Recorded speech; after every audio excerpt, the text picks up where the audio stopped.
capacity is between 6,000 to 8,000 20-foot equivalent units, compared to the 2,000 20-foot equivalent units, which is the capacity of standard ships. Beyond expanding what already exists, car importers and dealers have benefited from the construction of the roll-on roll-off terminal, which is dedicated to offloading vehicles and movable equipment. It also has a 9-hectare yard where 6,000 cars can be stored at a time. With the construction of the 1,554-kilometer crude oil export pipeline from Hoima, Uganda to Chongoleani in Tanga already underway, the port's importance in Africa will only grow. To provide one of the fastest and most efficient clearing and forwarding experiences of any port in Africa, the Port of Dar es Salaam set up the one-stop center housed in a 36-story building designed to bring every single entity involved in the import-export business under one roof. The gains made in the clearing and forwarding processes are further consolidated by ensuring speed in the movement of inbound and outbound cargo to its final destinations. The road network leading into and out of the port continues to improve steadily, with 70% of the country's transport budget over the last 7 years allocated exclusively to it. The most lauded development, however, is the standard gauge railway. The 2,560-kilometer length railway line, which provides domestic links to inland ports and neighboring countries, has reduced inland freight time by almost half. An intermodal road, rail and ferry transport system used to reach inland cargo destinations has proved to be both time and cost-saving. The speed and efficiency of service delivery for business people at the port has been aided by a commitment to technological advancement. One such advancement is the Tanzania Ports Authority Electronic Payment Portal. The TEPP is a single window system that is connected to the government electronic payment gateway such that traders can quickly and easily access invoices and eventually make payments for their cargo.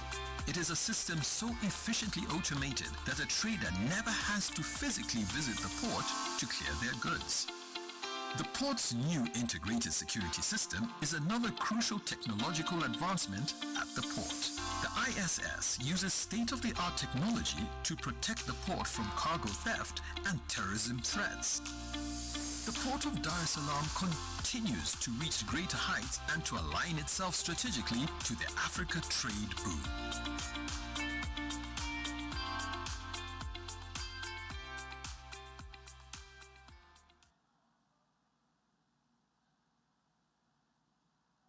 The construction sequence. The survey crew carefully surveys and stakes the right-of-way. Grading is conducted to provide a level surface for construction crews. Topsoil is stockpiled on the right-of-way boundary. A wheel ditcher or backhoe is utilized to form the trench. Stringing ensures that each piece of pipe is positioned accurately for the next phase. If needed, the pipe will be bent to accommodate elevation or horizontal changes. The welding crew weld each section of pipe together into one continuous length. The survey crew records data regarding the length of the assembled pipeline. For quality control, technicians inspect the welds using non-destructive testing. Each joint is coated by a coating head and then inspected. Installation of electric heat traced and fiber optic cables. The side booms move together to ease the pipe into the trench. The pipe trench is backfilled utilizing pad fill and overburden. Hydro testing ensures pipe integrity and that it is fit for service. The pipe trench and the associated land within the construction zone are contoured and revegetated. The restoration leaves a typical operational right-of-way.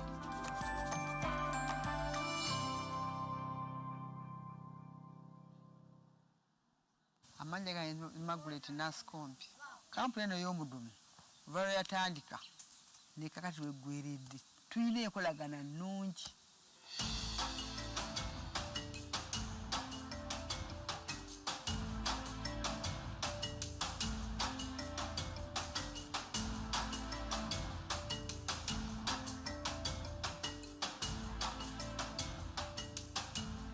byatandika afe twali tuli awo katulaba ab'amafuta nga bajja batandika okupima nga bapima ettaka nga bapima amayumba n'ebirimu eby'abantu ebyalimu kati feezi eyaddako yakujja kukola ki ne bajja ne babalirira ebintu byaffe ebyalimu amala okubibalirira batugaa nti ebintu byamu ebijja mubasasula byonna ebirimu ennyumba byonna nga byali mu kitundu kyaffe buli omu kyalimu ekyakusiba omudumu gw'amafuta ne bajja ne batandika okubalirira bamala okubalirira twali tujja bagala bagenda bazimbira mayumba batusengule batutwala eri ne bazimba ennyumba zaffe ne bazimala zigwa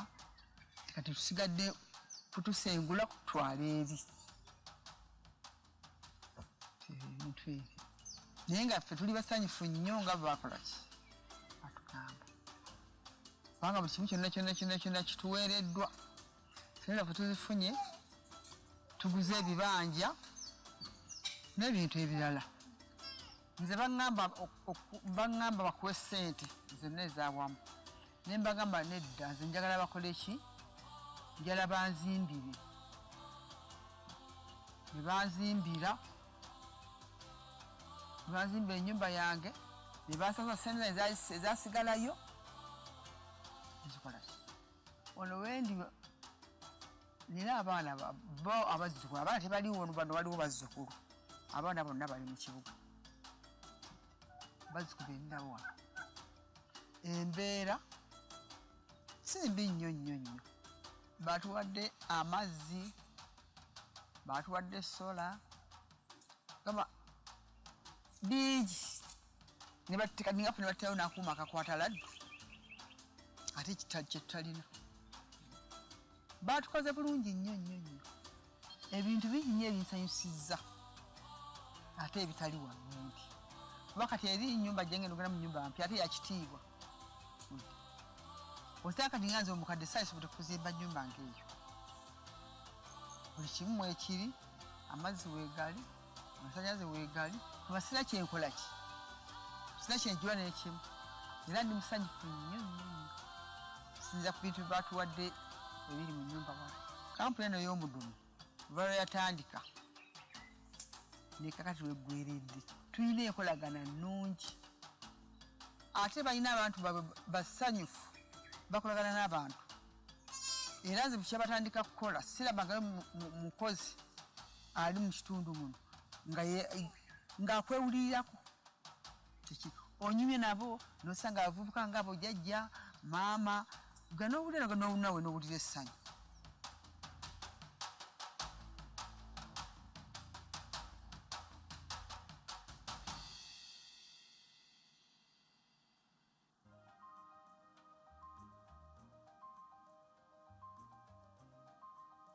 Buhuka Gravity Water Flow Scheme, it gets its name Gravity Flow since it has a reservoir at the escarpment where water flows through to the communities, the 5 villages, that is Kinacha, Basambu, Nsonga and Nsunzu, by gravity flow. There was an existing system, but having it there at top of the escarpment comes with its challenges, that the speed of water at that point is high. So the effectiveness of the treatment system is not really effective, that now over time the water is turbid that goes to the community, so we get complaints of diseases, dysentery, also there are issues with cholera. We had a project scope mainly to design, construct and do rehabilitation. We've put up tanks, we've put up an intake point. We have the aerator, we have sedimentation, we have the clear water tank, we have put up a pump or guard house, and then we have a reservoir.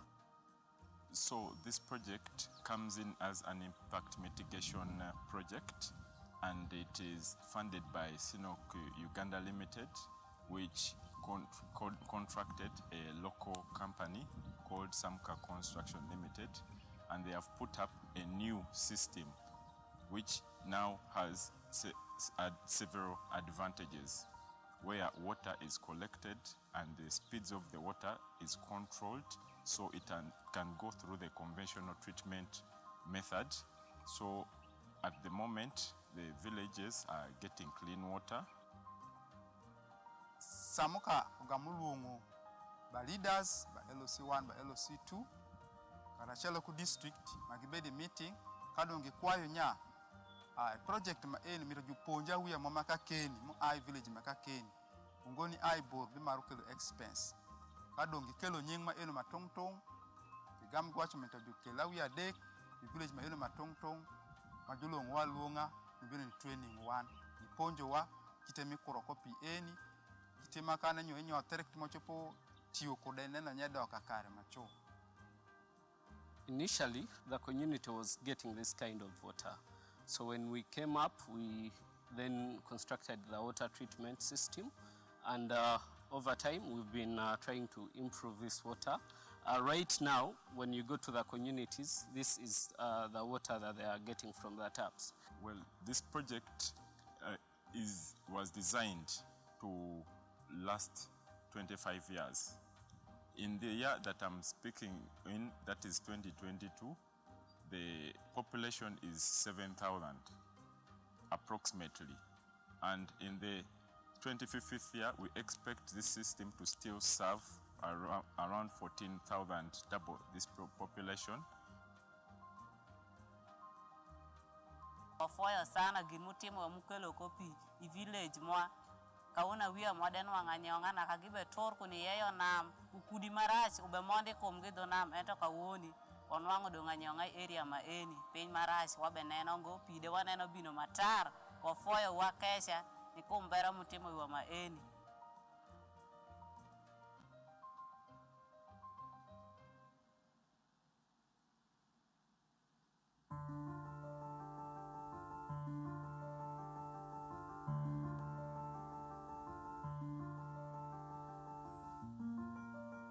A rig is a group of equipment that we assemble, we test, and then we commission or operationalize to help us dig the wells, have them under control, have them completed, and get them ready for the production phase to start. We have built capacity to handle equipment from the ship up to the last mile in the Kingfisher. We start from having a CFS in Mombasa, a fully-fledged office in the port. We have an ICD in Uganda here to do all customs clearance and handling. Then we have a handling yard that has all the equipment before you reach Kingfisher, which we are currently using in executing the COSU contract.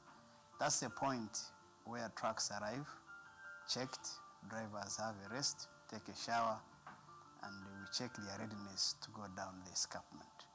And after delivery, because of congestion, they still have to turn back and spend the night in our facility in Hoima. So the rig move, which is the job that we've done as DDG First, has involved over 600 people at different places, from offloading in the port to handling the documentation, driving, offloading in the Kingfisher. In terms of truckloads, we have done about 250 trips, moving 1,800 kilometers from the port of Mombasa to Kingfisher. That's how complex it is. And of course, we've been supported.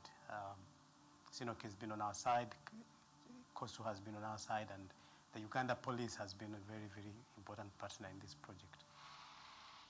The convoys have been in the range of 15 to 20 trucks, each convoy, setting off at the port of Mombasa, driving all the way from Mombasa to Malaba in about 3 days. Then they would come from Malaba to Mukono, spend a night. Then early morning we would set off from Mukono to Hoima. And then early in the morning the following day we would go to Kingfisher. Nasoka navuga ku motoka entontono edo fuso magulu 10 edo sino twaka edo 12 edo tipa akati twera nyimazemu emyaka giri 7 kale olugendo lwo luliro obwire bungi kubanga motoka mulimu edita tambula mulimu bino bi crane tambula mpola edo atidi tambula nga dolona mulino okola ki musululu moja mulino okudde kuuma mulimu gunonze basobole okuzimba mu enumba wewawo nganka yenda neyongera ku era nzimbe yoko yindi ku kibuga ayinga asobola okuzimba mu enumba eyo mu kyalo. 250 loads had to be offloaded in Kingfisher using these mobile cranes, using forklifts, and these were all operated and driven by Ugandan professional personnel, operators, riggers, banksmen, and slingers. On this well pad is where all the equipment is going to be hosted, and all the drilling and drilling service tools are going to be hosted on this platform. For this well pad, it's very important because it gave us the way of drilling without so much going into the lake, and so it has helped us to be able to mobilize and to handle the drilling project without having to interrupt with the ecosystem in the lake. This was an opportunity for us to deploy our capacity and confirm to everybody that we Ugandans, we are able. We were offloading 20 truckloads every day safely. We have employed Ugandans, so that's a good way of appreciating and saying, yes, it is possible that we Ugandans, we can be involved in this oil and gas, and we perform excellently.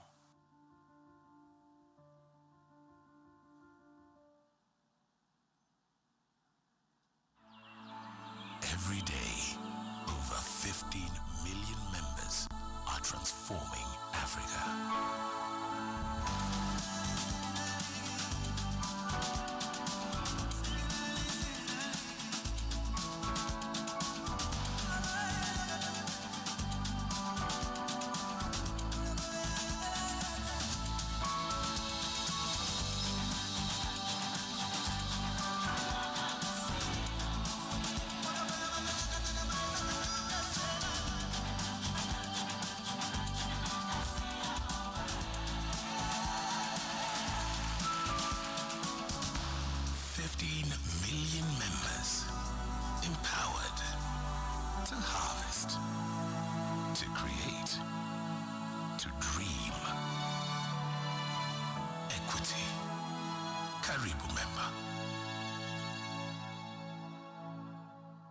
The Oil and Gas Moment, brought to you by Petroleum Authority of Uganda, creating lasting value in Uganda's oil journey.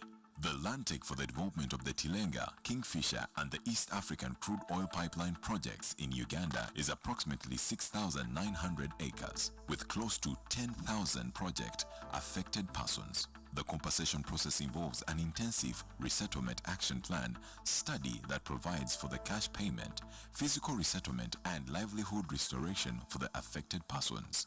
Sinoke kamara obusumine twegesa enkora etukusobora koramu habwa kike tukaba tusabire etukusobora itwe kuba niturunda twachwa mukurunda enkoko njungu za mahuli bakatwarubwire ni batwegesa habo kwati ziri nyangu mulingo turakoramu kombeke ekiju batupimira mita twakikora batugambira mulingo tukusa kuziroleramu tukakoraho saving kwa katugamba tuligenda mu katale tugaruka ni batutayisura tulina kwerolera kandi tuyambaho no transferring ebyokulya ku gas store kwika site hano twateerewo saving egyo. We had a plot of land, and before we started this plot of land, first of all, we have been using it for grazing animal. They advise us that this land can even help us in even farming or growing vegetable. Actually, the first season we had, we tried tomatoes and the eggplant, and it healed well.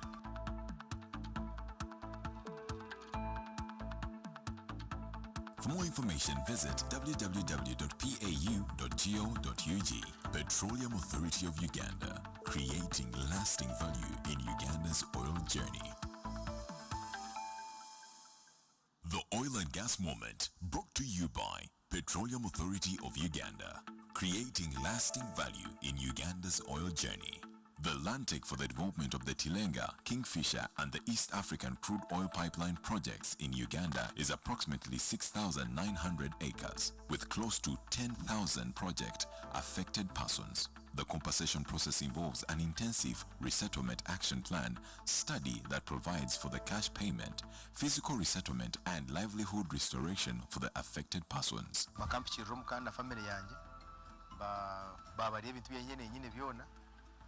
Bampo sente ezindi ekindi banyumbakira henju erudenjo lyo mazina ganye ndanjangula nejune yange tusenju nezo zomulembe munongo nozireba bawo byarra pasparum compound tegabisika bineto ngengeleke mate shonke ubatuletire kono batweri nyumbagi koto gagili gabisika bitano kizibu kyakulala na kyaku bintu bende kiliki aimu nyumbagi yetu batu amezi batu ugudo wakole batro magulu getu gazigina kwa yansi tuna to inakinaviro byo kuditwale kwa inavyo.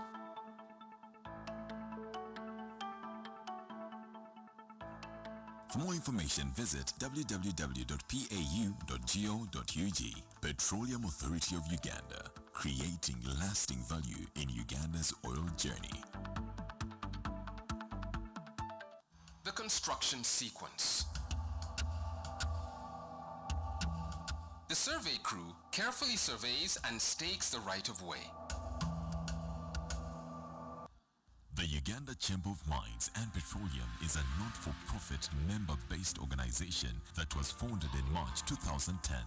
The Chamber's purpose is to be the coordinating and facilitating center for information and administrative support to prospective and current investors in the mining and petroleum sectors in Uganda. It represents companies with active interest in the mining and petroleum sectors while promoting, encouraging, protecting and fostering responsible exploration in these sectors. Its primary goal is to create value for all stakeholders. The Chamber advocates for a beneficial business environment, creation of synergies and partnerships, information dissemination, and capacity enhancement for effective national content promotion. Membership in the Chamber is open to all players across the entire value chains of mining and petroleum. National content is our flagship, and at UCMP, we believe that together we can achieve more. To register, info@ucmp.ug or call +256 393 516 695.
Uganda is full of many treasures.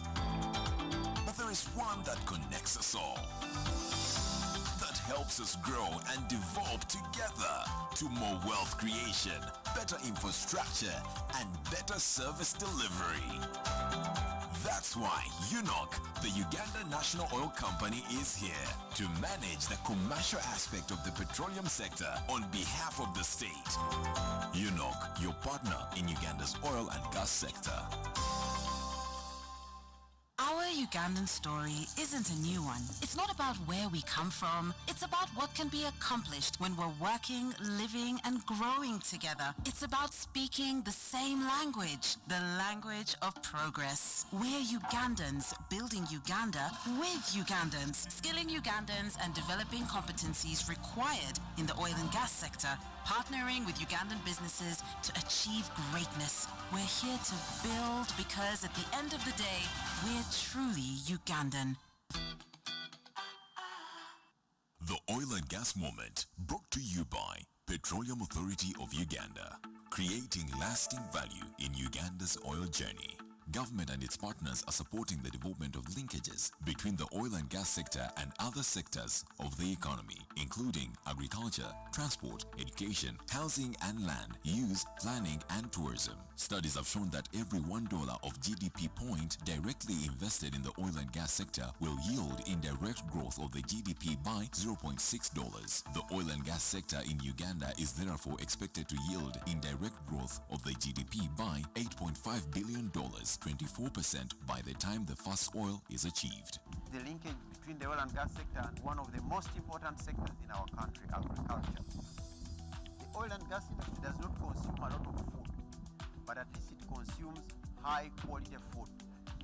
So if Ugandan farmers are able to provide the quality required in the oil company camps, it would mean that they have attained international level qualities. The idea at the incubator point run by Stanbic Bank and its partners, it actually feeds into the idea which we are trying to do as government. How do you get the people who are out of the economy, who are comfortable doing things the way they are doing them, the agriculture, which is based on gifts of nature, the failure to adopt very friendly technologies to improve yield. For more information, visit www.pau.go.ug.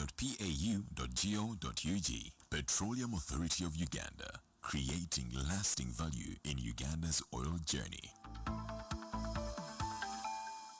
The Oil and Gas Moment, brought to you by Petroleum Authority of Uganda, creating lasting value in Uganda's oil journey. The oil and gas activities in Uganda are expected to create about 160,000 new jobs. Close to 70% of these jobs will require technicians with international certification.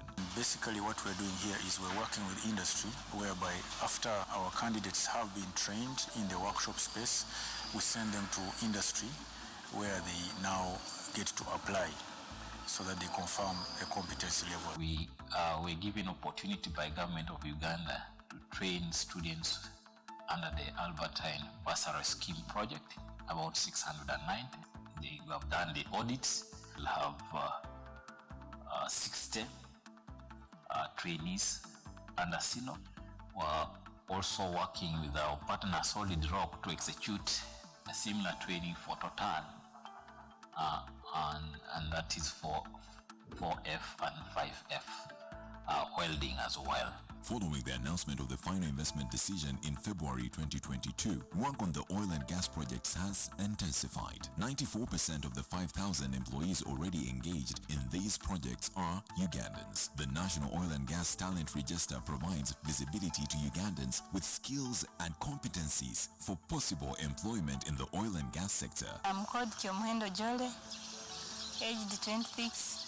To the experience I have gained, I could encourage my fellow ladies also to do what? To join technical courses, because as a female welder, you can't fail to get a job. Everywhere you go, they will admire you and look for you. Registration on the National Oil and Gas Talent Register is free. Visit www.pau.go.ug to register. Petroleum Authority of Uganda, creating lasting value in Uganda's oil journey. Mabara gange katusabe Richard. Amabara gange ni nyako nyaimeuda ndi mwikazi wa Mukabara.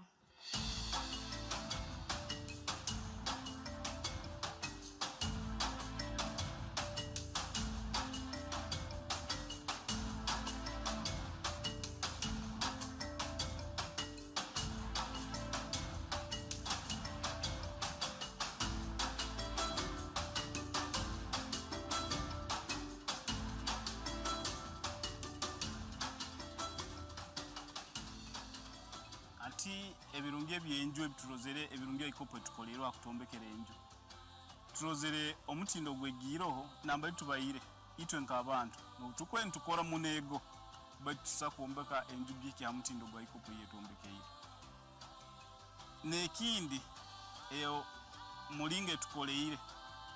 The Oil and Gas Moment, brought to you by Petroleum Authority of Uganda, creating lasting value in Uganda's oil journey.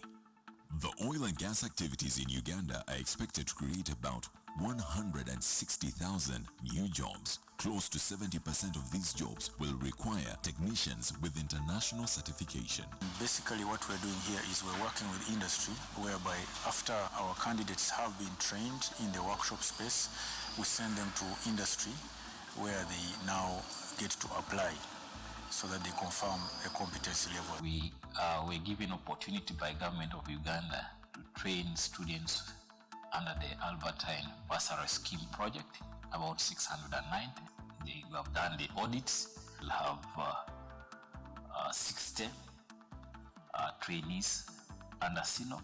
We're also working with our partner Solid Rock to execute a similar training for Total. And that is for 4F and 5F welding as well. Following the announcement of the final investment decision in February 2022, work on the oil and gas projects has intensified. 94% of the 5,000 employees already engaged in these projects are Ugandans. The National Oil and Gas Talent Register provides visibility to Ugandans with skills and competencies for possible employment in the oil and gas sector. I'm called Kiomhendo Jole, aged 26. To the experience I have gained, I could encourage my fellow ladies also to do what? To join technical courses, because as a female welder, you can't fail to get a job. Everywhere you go, they will admire you and look for you. Registration on the National Oil and Gas Talent Register is free. Visit www.pau.go.ug to register. Petroleum Authority of Uganda, creating lasting value in Uganda's oil journey. Mabara gange katusabe Richard. Amabara gange ni nyako nyaimeuda ndi mwikazi wa Mukabara.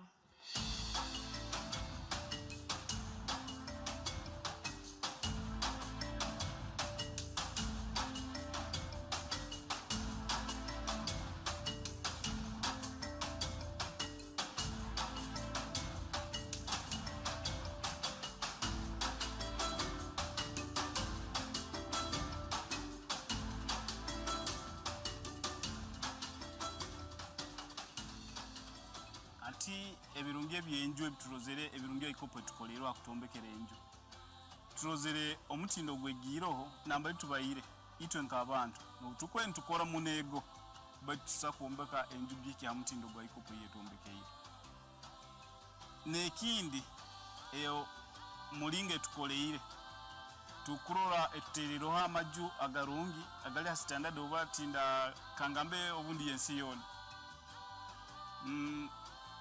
nekichumbiro kila standard yensi yona yateraho netoyi ila standard nayo nkunira yensi yona netanka ebyo bintu tulozere biri birunge bituhindwire kutuyiho mu mbere endi byatugaru mu mbere mpyake nungi ekyo tukisimira aba ikop kyonka kukira muno oruhanga no yakozereki yaturabizemu.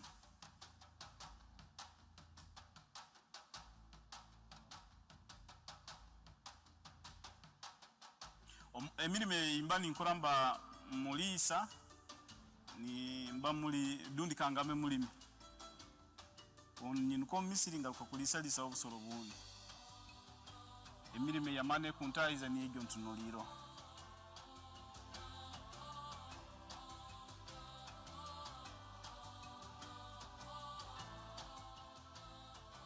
Nkusima muno ruhanga bwe birunge byatukoleire. Nsima muno na ikopo abwe byone byatukoleire. Nyo kintu tinyakimihiraga mbomezi bwange. Chonga ngiya kusanga ruhanga nuwa kimpikizoho. Kandi nenje batumbekeire njo nonge muno. Ninsima muno naba ikopo. Bebale muno na mafuta kuzoka nkaha ombunyoro.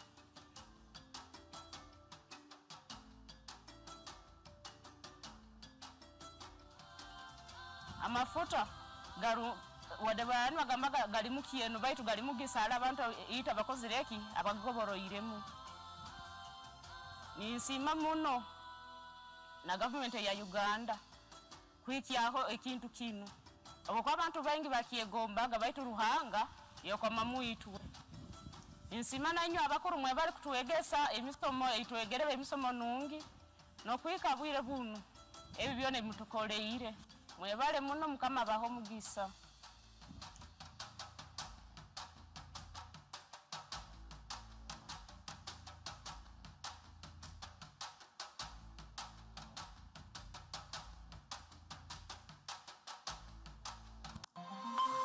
The Petroleum Authority of Uganda is mandated to monitor and regulate oil and gas activities in Uganda. In order to capture the demand and supply of Ugandan manpower relevant to the oil and gas sector, the Petroleum Authority of Uganda invites applications from all eligible Ugandans for registration and qualification to the National Oil and Gas Talent Register.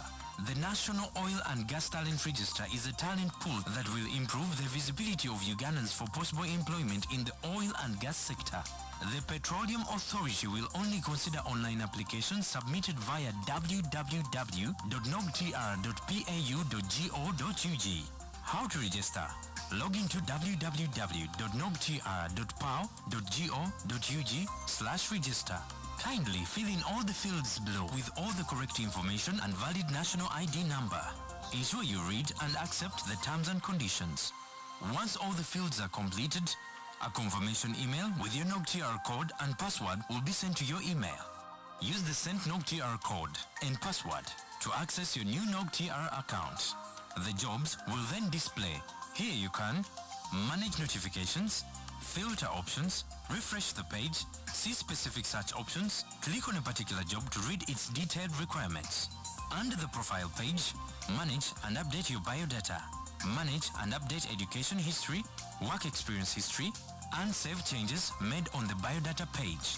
In case you want to contact us, use the Contact Us page. Write the subject, compose the message body, and send. You have now successfully registered on the NogTR. You can read the terms and conditions and guidelines to use NogTR. The NogTR system allows you change and have your preferred password. You can as well deactivate your account. The PAO reserves the right to the NogTR and successful applicants will be published periodically. Registration on the NogTR is free. The construction sequence. The survey crew carefully surveys and stakes the right-of-way. Grading is conducted to provide a level surface for construction crews. Topsoil is stockpiled on the right-of-way boundary. A wheel ditcher or backhoe is utilized to form the trench. Stringing ensures that each piece of pipe is positioned accurately for the next phase. If needed, the pipe will be bent to accommodate elevation or horizontal changes. The welding crew weld each section of pipe together into one continuous length. The survey crew records data regarding the length of the assembled pipeline. For quality control, technicians inspect the welds using non-destructive testing. Each joint is coated by a coating head and then inspected.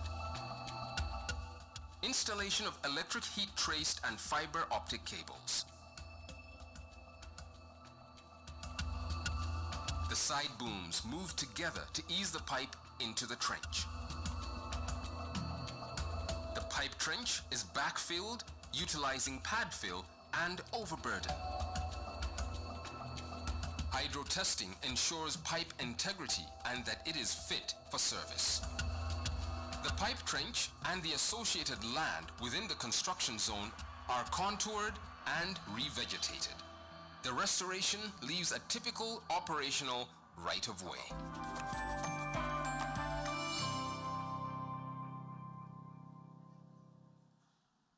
Amanya ga Immaculate Naskompi.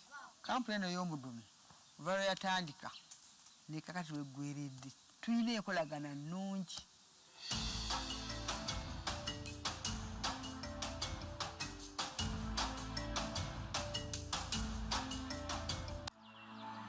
Every day, over 15 million members are transforming Africa.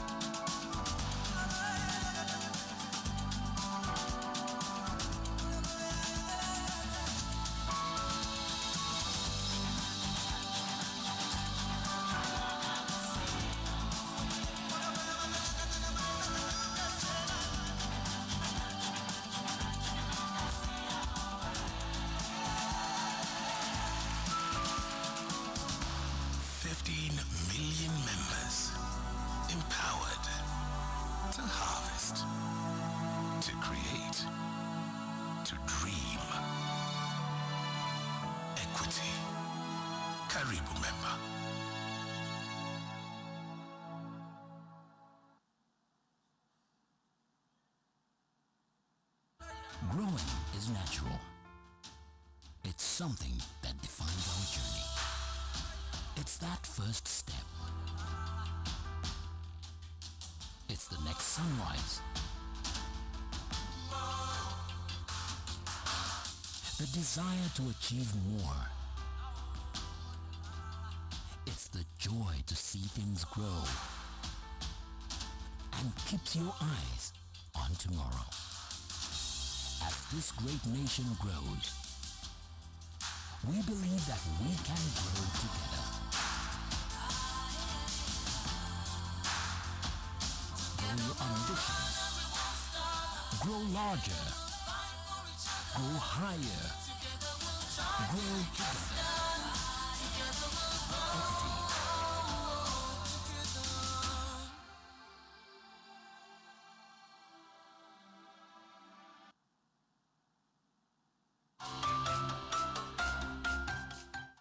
In March 2018, Total Energies launched the Welders Training and Certification Program aimed at improving the employability of Ugandans from the Albertine region and East African crude oil pipeline areas. GIZ E4D project is working with Total Energies, where we are targeting to train at the end of it 350 welders, and we're expected to train more. I see myself working maybe in the oil and gas industry, being an international certified welder. Of course, I'll have acquired the skills. I'm a lady, but doing something which is generally perceived to be for men. It makes you actually feel special. It makes you feel, wow. I am ready to support the oil and gas sector by being a quality welder. I thank you, Total, and I thank the government of Uganda. Total Energies EP Uganda is committed to the empowerment of Ugandans to take an active part in the overall development of the oil project in Uganda.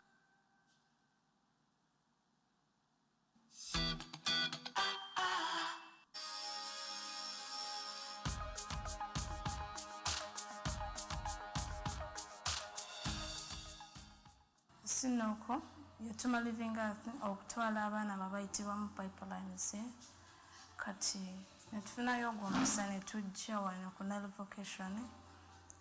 Nze ndi mu bya hair dressing they brought us course list.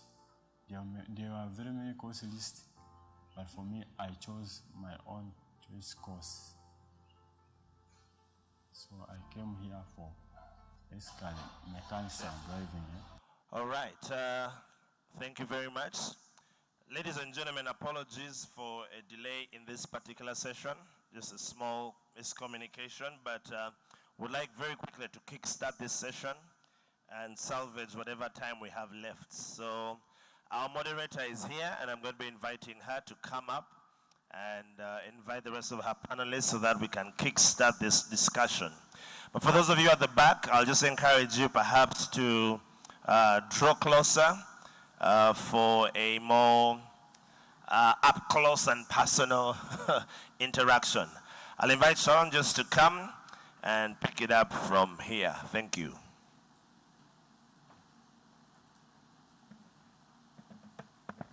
Thank you, the MC. Good afternoon, everyone. Sorry about the lapse in the time. I would like to invite the panelists to come up here and we start off our session.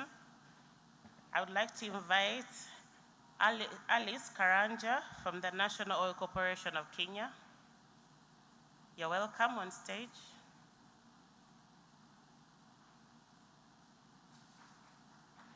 Let's give a hand clap as she comes up. Alice Karanja is a petroleum geologist and has been in the oil and gas industry for over 10 years, focusing on exploration and development in Kenya. You're welcome, Alice. Let's also welcome Joyce Kariuko from the Ministry of Energy and Petroleum, Kenya. You're welcome, Joyce.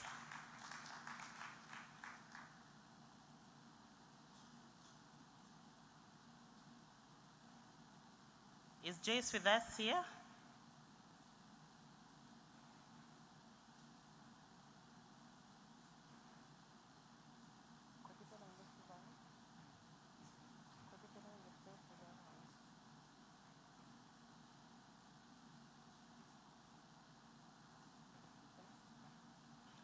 All right, Alice is helping us to confirm something. Okay, Alice, you could come back. Excuse me, your name is Abdi.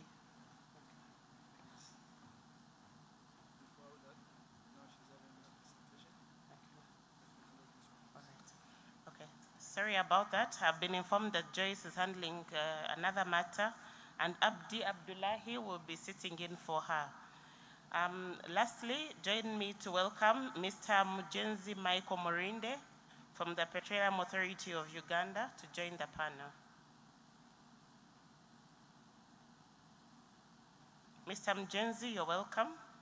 Mr. Mujenzi Michael works with the Petroleum Authority of Uganda as a safety standards officer.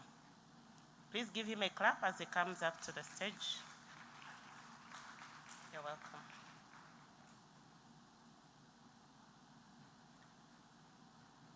In the preceding discussions and from yesterday, we've heard about the passionate call for exploitation of petroleum resources, but also the recognition of the fact that the environment is something that needs to be taken care of as we exploit these resources. One of the presenters yesterday mentioned how East Africa is beautiful above ground, and we have resources underground that need to be harnessed so that we can develop our nations. The management of the environment is possible, and this panel is going to share with us presentations that will highlight how management of the environment can be done in operations of oil and gas. So I would like the persons handling the presentations to put them up so that we can have our presenters start off the discussions. So we would like to start with Miss Alice Karanja. Please put up her presentation so she can take us through.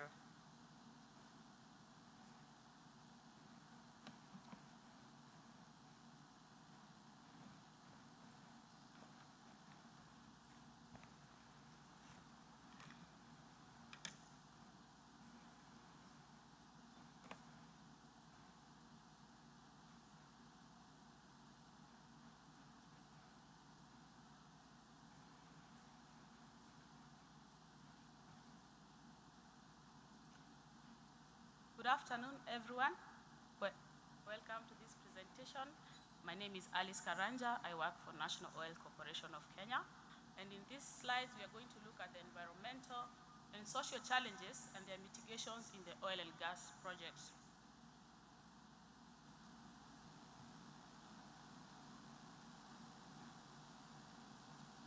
So, a brief introduction. We are all in the oil and gas industry here. And in the recent past, East Africa has emerged as a leading frontier for oil and gas, both onshore and offshore, with Kenya and Uganda recently discovering their hydrocarbons. But we know there are just two member states of this East Africa ESC, that is DRC and DRC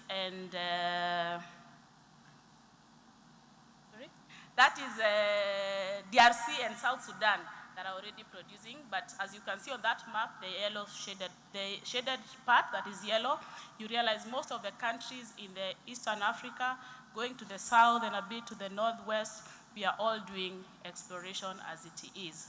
So these hydrocarbon resources have discovered at a time when the world is transitioning towards greener and cleaner energy.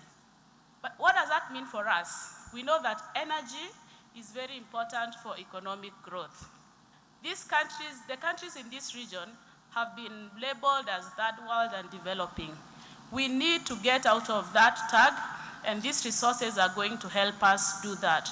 So for us to develop, we need to exploit these resources to grow the economy of this country. But the exploration and exploitation of these resources comes at a cost. We have environmental pollution being one of them.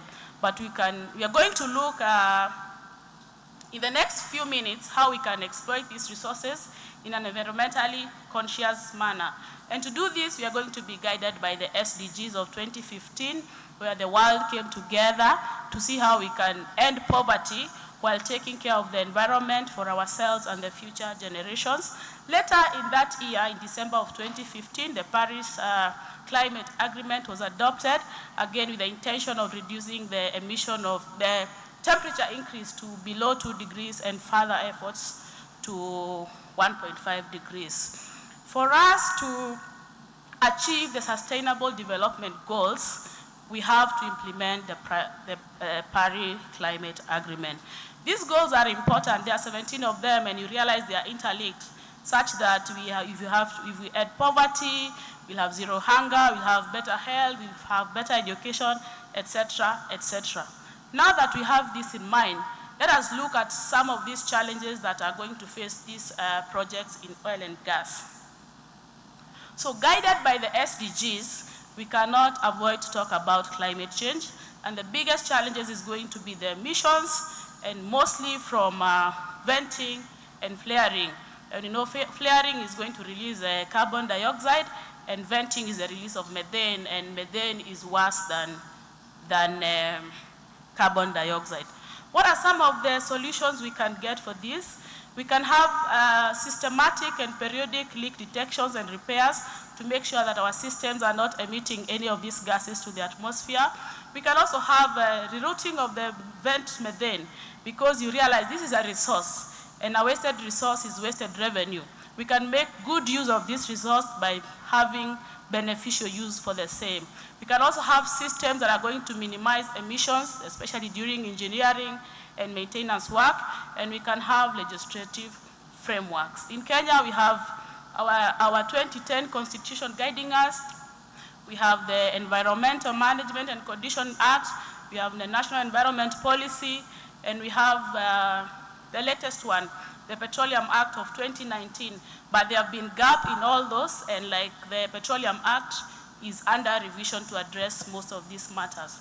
Next issue is issue of water, and the biggest one being the discharge of polluted effluent, and in this case, production water that is generated together with the oil and gas when they are being produced, and it's usually more for oil than for gas.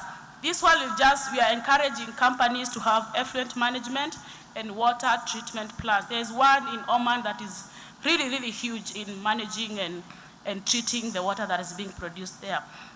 As we are working in this industry, we realize that we need resilient infrastructure to handle our waste and the chemicals. And chemicals will be anything from the drilling, mud, the cutting, etc.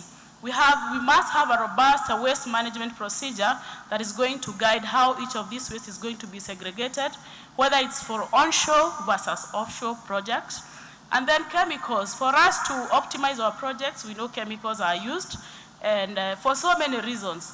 But it comes at a cost. We are going to realize that if we don't address these issues well, these chemicals are going to pollute the environment and in essence affect the society. So the best idea would make sure that the toxic levels of the chemicals that we are using are within the acceptable limits, their biodegradation levels are well maintained, and also their potential for bioaccumulations so that they are not picked up either in food or water. Next, we have biodiversity. Most projects, if not all, operate in sensitive areas. I said I work with National Oil Corporation of Kenya. We are working in a conservancy area, and we need to take care of the biodiversity. We have to develop a management framework of how to address the biodiversity, which procedures to be adopted as we are exploring and even developing these resources. And not forget sustainable development, because these discoveries sometimes bring the resource curse. We find that countries just want now to concentrate on the hydrocarbons. And what we are suggesting, the best thing is to make sure that, like Africa and Kenya, agriculture and tourism are huge. So the discovery of these resources does not mean that we need to neglect our other sectors and we move all the resources to the hydrocarbon. Even better, we could reinject the revenue that we are generating from these resources to make sure that we even grow further the already thriving industries that we have, and this one is going to support a bigger society in this region. Next, the ocean spills as dictated by goal number 14 of life under the sea. And to mention here that hydrocarbon spills do not only occur offshore, we also have spills onshore, and we are going to look at how we can address them when and if they happen. Few pointers about oil spills is that they could be onshore or offshore. They could be from tankers or pipelines or at wells. They usually spread rapidly, causing a lot of damage to the environment, and they do not respect international boundaries. That's why we need to work together to try and avoid them. And when they happen, then we need to have a way of how to handle them. Some of the impacts, some of them could be obvious, but not always, such as air pollution from volatile compounds. They are going to affect the birds and the sea creatures, the soil, and also loss of habitats and fishing when they occur. There is this recommended 3-tier response. Tier 1 being addressing the small localized spills that operating companies could handle. Then we have larger tier spills where we have the aid of the government and other companies required. And in this case, we realize like Kenya is a member of OSMAC, and we are paid up, so they could help us in case we have tier 2 spills. And tier 3 spills are the most severe ones, like the famous Macondo well in the Gulf of Mexico. So in conclusions, what have we seen in the past few minutes? One is that thorough mitigation is going to require both the companies and the governments to work together, such that the companies operating in this region need to identify and implement the actions. The government is going to support the regulatory framework, and both of them need to work together to understand the challenges and even to learn from other countries that have gone before us so that we don't make some of the mistakes that they might have done. Next steps or the way forward for us, companies need to increase awareness about these issues, because studies have shown that there is a lot of lack of awareness in most people, and as it is, we need these resources and we have to develop them for us to improve our economy and grow the economy of this region. Next thing what the companies could do is create fund for accelerated deployment. This one is huge because we need money for us to address some of these mitigations matter. And then the government will be able to formulate regulations that are going to reward any mitigation measures towards any of the challenges. As far as also, they can also give agreement terms that are going to give incentives to any companies that are going to have gas capture and utilization. Thank you very much.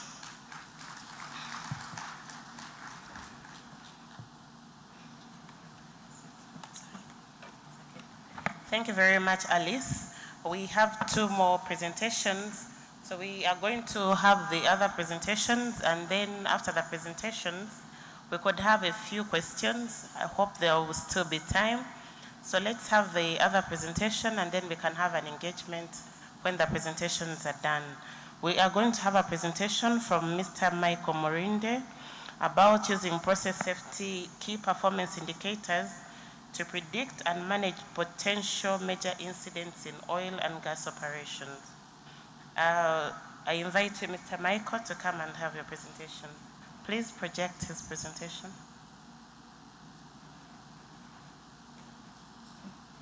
Good afternoon, everyone. Thank you. My name is Michael Morinde. I'm going to present on how we can use process safety KPIs, key performance indicators, to manage the potential hazards in oil and gas. I work with the Petroleum Authority.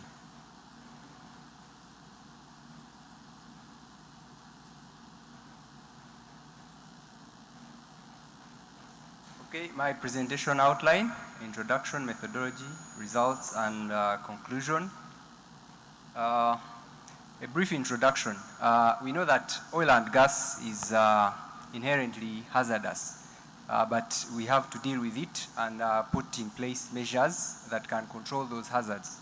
And this has been evidenced by the hazards that or the incidents that we've registered in the past. As you can see, that is the Montara incident that happened in 2009. That was an offshore rig. And down is the prior trust, still in US, still a land rig. So these incidents, our activities are always prone to such hazards. And investigation reports have indicated that these incidents actually could have been prevented if key measures were put in place. Of course, we know we can use some measures, and process safety KPIs was recommended following these incidents to control these process safety hazards. There's always a risk of differentiating the distinction between individual and personal safety versus process safety. Industry is always concentrating on injuries and occupational hazards. However, we have other hazards that are related to the processes. So our objective is to evaluate the KPIs, or the key performance indicators, for preventing these major hazards. So the specific objectives is to use the relevant standards and identify these KPIs, and study the past incidents, and also correlate them to these potential hazards.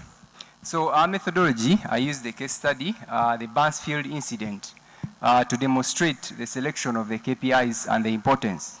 Then also looking at the guidelines from the standards that have been developed in the past.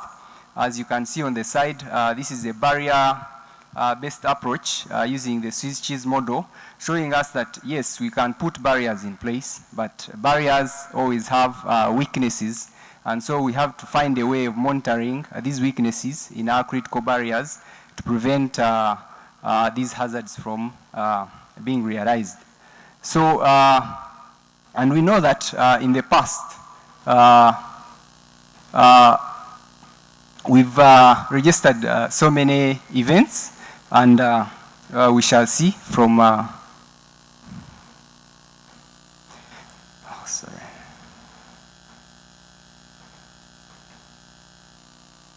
Okay, this is the incident, a case study of the Bansfield incident. It was a simple process. They were doing loading of product, but there was a tank overfill that led to loss of containment, and that loss of containment, the product vaporized and formed a vapor cloud that later ignited and formed a vapor cloud explosion and created catastrophic consequences. So we are trying to use this study to see how could this have been prevented. So I used the bow tie analysis to show the barriers that should have been in place to prevent such an incident. So our first step in selecting the KPIs, you need to know which barriers are adequate. So as you can see here, the ones highlighted in red, those barriers are the ones that failed, and they led to loss of containment, and that loss of containment escalated into a vapor cloud explosion. So we are saying if we could use the guidelines and select key performance indicators on process safety, like demands on barriers, they would have prevented such an incident from happening. For example, the main cause was failure of barrier. That was the automatic tank gauge alarms and the independent high-level alarm. So if we had those KPIs that measure the demands on barriers, this should have been detected. Or barriers failing on demand, this should have been detected before it escalated into such an incident. That's why it is important to make sure that we identify the key indicators that can monitor these hazards. So also I compared the results from the past incidents in the past 7 years from IOGP. IOGP gathers data from most oil companies. And with this data, I tried to analyze and see, you see that they used 36 categories of these barriers that usually fail. And if you analyze this table, you will see that just a small percentage of these barriers are the ones that contribute to the most of the incidents. So in short, if we can focus our efforts on these barriers that commonly cause these incidents, then we could easily prevent them from resulting into these catastrophic incidents that we registered. Then also comparing the past major accidents like Pipe Alpha, Macondo, Prior Trust, you see that the causes from these investigation reports are almost the same, the management of change, and they're always recurring. So it's important to use this data on the past incidents to identify how we can monitor these barriers so that we can prevent them from failing before they fail and result into catastrophic incidents.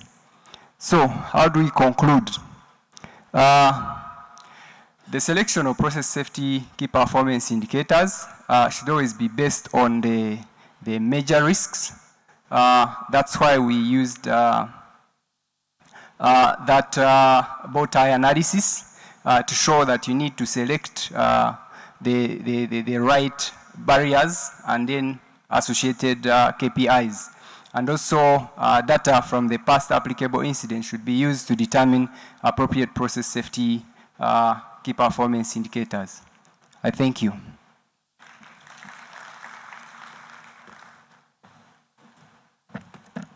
Thank you very much, Michael.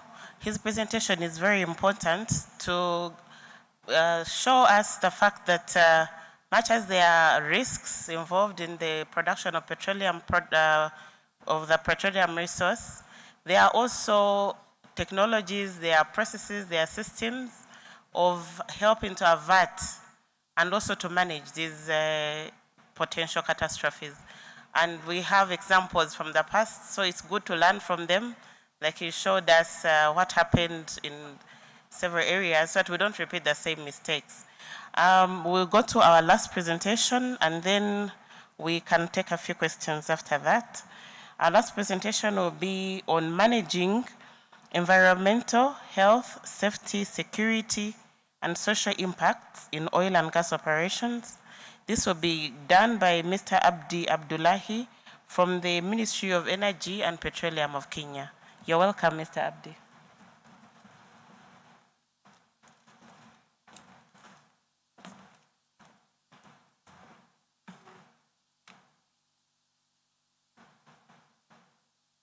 Thank you so much,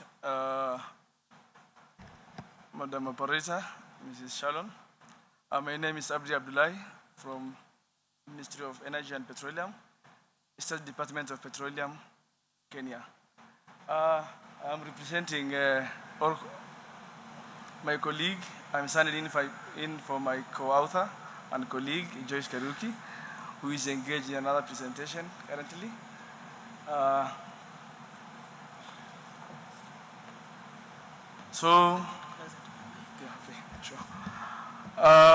The topic here we have is the management of environment, health, safety, security, and social impact that oil and gas industries have on both the environment and social aspect.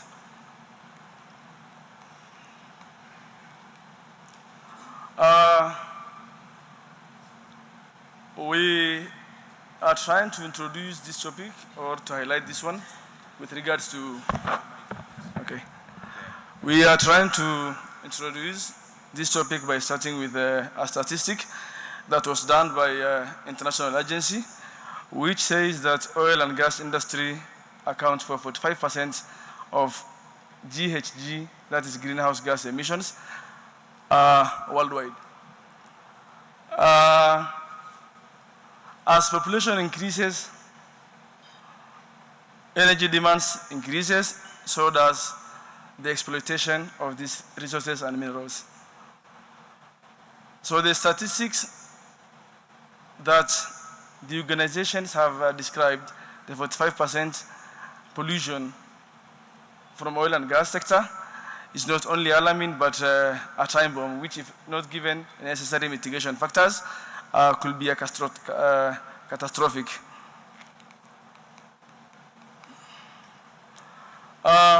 In line with that, we have 3 objectives that we would like to share with you. One is finding ways of improving environmental sustainability as much as we do exploration and exploitation of oil and gas resources. 2, we also want to look for strategies for the protection of public safety, security, health, and social aspects with regards to petroleum sector. And finally, as you all know, we are champions as an East Africa community, and we have policies and measures in place. So we are just want to assess the effectiveness of those existing measures, guidelines, policies that are in place for implementation by both the contracting parties, the IOCs, and the government agencies as well. In line with that, we find that if we look at these 2 key aspects, then we move in the right direction as we exploit our resources in a sustainable manner. The first one is ESIA, that is environmental, social impact assessment, and as well as strategic environmental assessment. If we do that, both of that diligently, and I think it can play a vital role in negating most of the negative impact that oil and gas have on the environment, as well as promoting the positive that it has on our economic values. The other key aspect is stakeholder engagement, which should be done throughout the value chain, whether it be it in the upstream, midstream, or downstream, be it in the beginning of or before the onset of the project, or when the project begins, or be it after the project is towards the end of the project or decommissioning. Stakeholder engagement and public participation is a key aspect.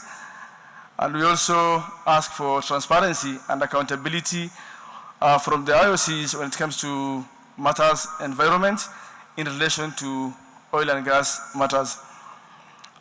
Finally, we discuss the establishment of the management system that effectively gather and analyze environmental, health, safety data so as to provide insurance and promotion, a continuous improvement promotion in relation with oil and gas. There you see a triangle, the three key aspects, that is the environment, the social, and economic. And you can clearly see the linkages between the three. We cannot live without our environment. We cannot gain or we cannot trade our people, our health, our social aspect for the economic without taking care of all of them, the environment. So we have the socio-environment part, and we have socio-economic and eco-efficiency. That is generally the aspect that we are discussing in this section. The three should always have that interlinkage between them. It cannot go. The environment cannot be done without social part, and the social part cannot be done without the environment. Same goes with the economic. We cannot get economic values from these minerals without taking care of the social aspect and the environment as well.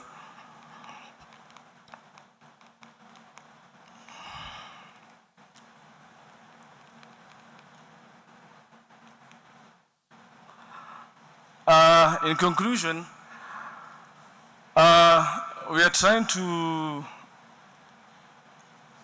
tell our friends from the member states to embrace raft measures to minimize risk posed by this upward surge in emission from this sector, especially in the oil and gas exploration and exploitation. We feel like it is better to prioritize. It is better to prioritize impact and incident or accident prevention than restoration or offsetting. If we can do that, then we will be better off.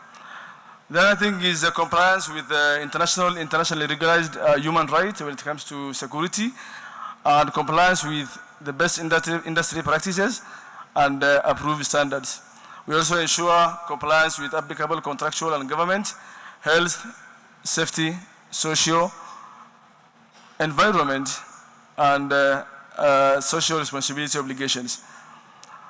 In that case, we'll be guided by Sustainable Development Goal, United Nations one, the 2030 Agenda. Our recommendation, so what we recommend to the community, or the ESC community in this case, is that the policymakers or those who are involved in the higher level of the sector should compel the oil and gas industry to come up with solutions addressing GHG emissions, guidelines, solutions addressing the soil quality, water pollution, air pollution, monitoring, and enforcement aspects. That one completed with innovative environmental policies. We also need to actually strengthen, examine, and develop our key institutions, key environmental institutions in terms of legislation and contractual requirement in the context of environmental and social regulation. Utilizing effective, efficient production method coupled with innovative technologies to reduce carbon emission to the environment is what we recommend and is encouraged. We are not saying we don't go for fossil fuel, but we can do it in a sustainable manner. So there is that interplay or interlinkage between the economic benefits, the revenue gain for East African community, and the trading our resources for our environment and social health being. in other words, what I'm saying, I'm not contradicting what the CEO, Africa Energy, Ayuk said earlier yesterday, that the developed countries should decarbonize and the developing countries should industrialize. But what we are saying, I'm just emphasizing that point by saying we should not copy what they have done, what the West, the Russia, or the Middle East have done in terms of the way they are contributing to a destructive environment.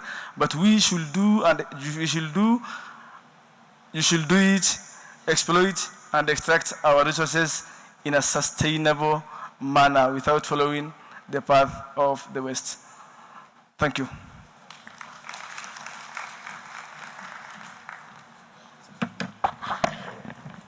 Thank you very much, Abdi, for that good presentation. Indeed, we need strong institutions, we need strong laws, we need a good environment, enabling environment for us to be able to implement the laws that help to actually protect the environment itself. Thank you very much for the presentation. I would like now to open up for a few questions, if there are some questions to our panelists, and then we can wrap up our session. Any questions? There are some questions to the back. Someone help us to move the microphone. When you get the microphone, please introduce yourself. Perhaps mention the panelists you would like to direct a question to, and then voice out your question. Thank you. Please keep your hand up so the person with the microphone can locate you.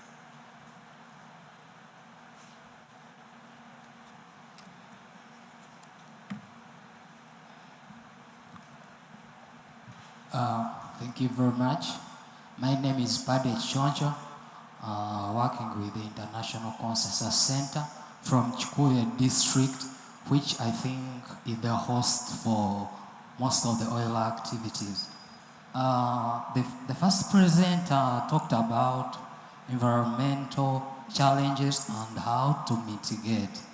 As some people that I work with, some youth, we one time considered having the biofuels mixed with the fossil fuels to reduce on the amount of carbon emissions.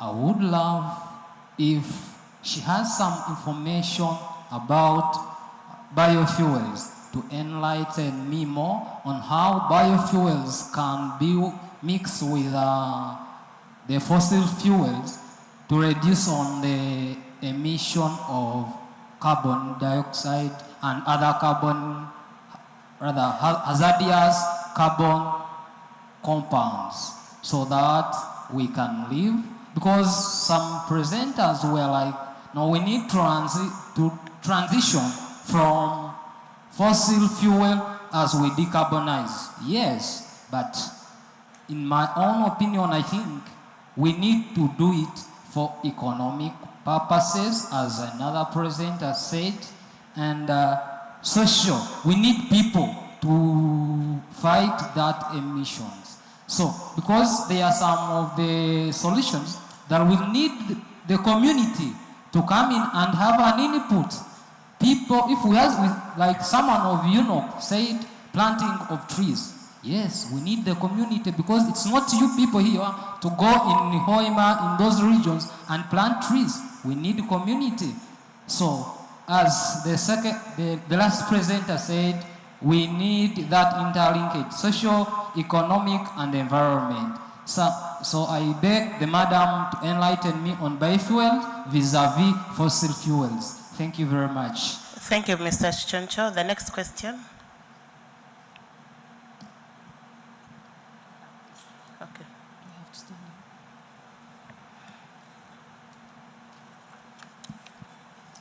Thank you so much. My name is Esther Uhuride from Uganda Civil Aviation. I'm an economist by profession and a policy maker and an analyst. So I am more concerned with Abdullah's presentation about environmental management, something related to that.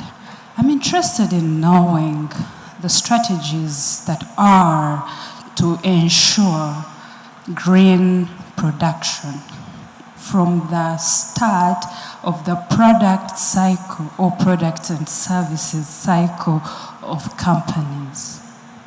How radical is our transparency in enforcing the laws and regulations? We know the pending issues in Africa, call it our region, call it our country, challenges like corruption, which have been among others, one of the issues affecting the effectiveness and the implementation of all those policies that are well illustrated on paper. How is our oil industry prepared for this? What hope can we have as the affected, or as the industry grows? Of course, there will be socio-economic, or like you explained, there will be all the impact. So how are the people's lives taken care of in all this through critical transparency? I'd like to know about that. And then also, I'm interested in knowing, how do you examine the carbon life cycle of the products and the producers, or let's say the companies, from the start to until the product is on the market? Thank you so much. Okay, thank you very much, Esther. Is there any other question? We could take one more and then we answer. Good afternoon, everyone. Good afternoon. I'm called Dr. Nelson Mandela, country representative of a gold mining company called 24 Chirad Ghana Limited, and also ESG professional. Now, all these presenters have been talking, and I think all the emphasis has been put on the carbon emissions. So my concern is what about the solid, the other waste products of the oil refinery? For example, bitumen and these other leakages that happens in the drilling processes. And another question is, another concern is about the human capital. How, because ESG is about environment, social, and governance. And with environment, the carbon emissions, and then the social, that's where the economics come in place, and then also human capital. How are we going to manage the lives of those people who are going to be employed, like exploitation of labor and all these other things? Thank you. Okay, thank you very much, Dr. Nelson Mandela. I would like the panelists to answer the questions that have been directed to them. We start with the question that was directed to Ms. Alice Karanja about the biofuels. You could give maybe a general answer or one with Kenya, and then I can supplement something from the Ugandan perspective. Thank you very much for that question. I'll answer your question in a very simple way. Even as we are exploring and hoping to develop the resources in Kenya, you realize that 81% of energy in Kenya as 2021 was from other sources, geothermal being the largest. So we have geothermal, we have hydro, we have wind. And even as a company, we have a project coming up. It is in inception stages that we are also considering biofuels. So it's about energy integration more than energy transition. Because for Africa, we have to accept we are transiting, but it's not accelerated transition. Thank you. Okay, thank you, Alice. And in Uganda, we have the Biofuels Act, which was assented to by the President in June of 2018. The Ministry of Energy and Mineral Development is carrying out activities to realize the use of biofuels with fossil fuels. So our friend from Chikube, this is something that is an ongoing concern at the ministry as well. Hopefully you'll be able to use biofuels in your car not far from now. The regulations are in place, but there are several other activities that have to be done to be able to realize the actual use in the transportation. Thank you. So we would like to have the answer to Ms. Esther's question about the strategies to ensure green production of petroleum.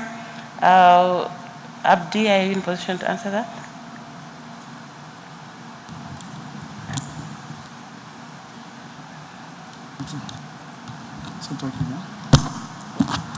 Thank you so much.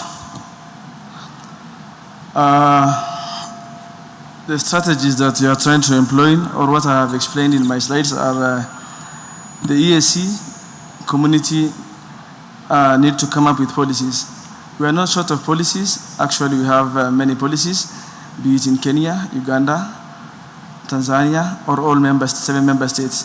When it comes to measures, policies, procedures, we are so rich in those areas. But the issue is always about implementation. And as to your question, we have the authorities who are in charge, be it the Ministry of Environment, being championed by the agencies like NEMA, National Environmental Management Authority, who should supervise and monitor the activities the IOCs are doing. When it comes to transparency in the ESIA, we are always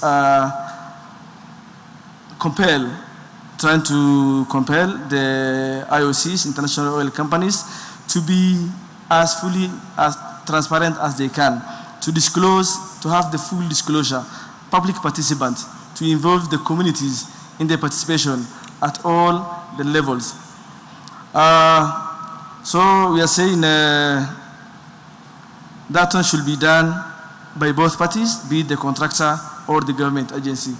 Madam Moderator, if you allow me, if I can couple it with the last question about the life of carbon cycle, we are also compelling the IOCs to come up with technologies that are associated with carbon dioxide or release of the environmental, those hazardous gases into the environment. They should come with innovative technologies, and some of them are coming up with technologies that they can re-inject those gases into the fields, or they can re-inject back into the earth, or the gases can be taken care of by using for production of electricity to run during the production phases of the project. Thank you. Thank you very much, Abdi. I would like Mr. Morinde, as you wrap up, you could contribute something towards the management of the other wastes, if you can, and give your closing remarks. Thank you. Thank you. I think the management of other waste, the first, I think, action is to identify the kind of waste that we generate, and then ensure that we have appropriate mechanisms that can manage these wastes. Or companies are asked to have waste management plans that are adequate, of course, basing on the assessment, that are adequate to address these wastes. In my conclusion, all I can say is we need to ensure that we identify all the potential hazards and risks that are in our work environment, and make sure that we put in place appropriate measures that will adequately address those risks. I submit. Thank you very much, Michael. Indeed, the waste products from the drilling processes are not only the waste that arises from that is being handled, and there are strategies in place. And if you, for example, got in touch with the team at the ministry and with PAU, you'll get to see what is being done. We are not able to elaborate everything about that because we are time-bound, but the wastes are all known, the ones that are coming from these processes, and they all have processes that are in place to handle them. There is legislation in place to guide the people handling these. Thank you very much to the panelists. I would like us to give them a round of applause for their presentation. Thanks to the audience for being a good audience. Our time is done, and I've been asked to inform you that today the lunch coupons will be issued at the entrance of the tent where we had our lunch from yesterday. So after the next session, I think, is when our lunch will be served. The MC will guide us more on that. Thank you very much.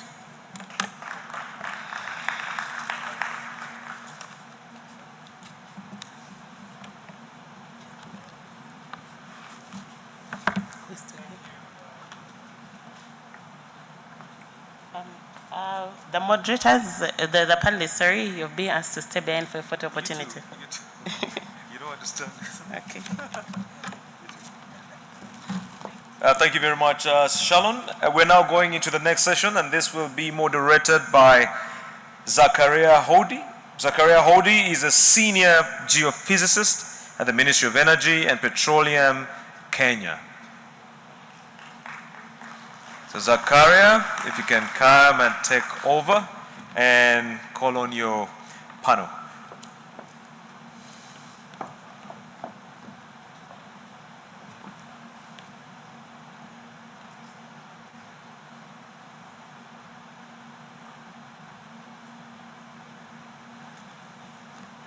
Good afternoon. Good afternoon. I know when you talk about lunchtime, it's confusing to have a session when the system is asking other things. But I think you can just bear with us for a few minutes that we can be able to exhaust the program for this moment. I think we'll take very few minutes, and I want the team that is handling the next the presenters to prepare themselves to come. My name is Zakaria, like you're told, and I want to invite the following to come. I have Anne-Marie Simon. Anne-Marie Simon. She's going to talk on role of natural gas in low carbon energy transition. She's from Tanzania, I think. And then we have Engineer Joseph Raphael Mabagala. Is that true? Please join us so that we see how we can organize our time. Engineer Joseph. Then we have Mr. Thomas Githinji Mugo. Kindly join us. Mugo is from the Oil Exploration Production Waste Management Practices, talking about review and legal regulatory framework in Kenya. Welcome. And then we have Laura Lokitari. Thank you. And then I have Dr. Jim Oyorikire. Is that correct? Daktari?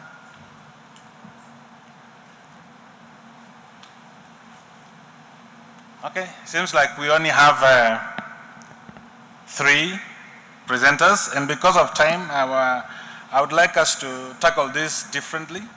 The topic seems to be very close to the one that has just gone. We are addressing management of environment, health, safety, security, economic and social impacts in oil and gas operations. So the presenters will handle that topic through different presentations from different countries, and they will give us what they think we need. And I would request them to be take the shortest time to bring the ideas forward. And those who have questions, please prepare them in time because we want to manage time. I have 2 ladies and a gentleman, and I think we'll start with Miss Anne. So let's have Miss Anne taking us through her presentation.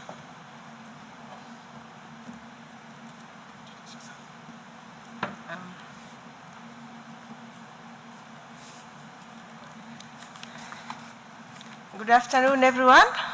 My name is Anna Maria Simon. I work for Tanzania Petroleum Development Corporation. My presentation is going to be about the role of natural gas in low carbon energy transition in Tanzania. I'm going to demonstrate how green is TPDC.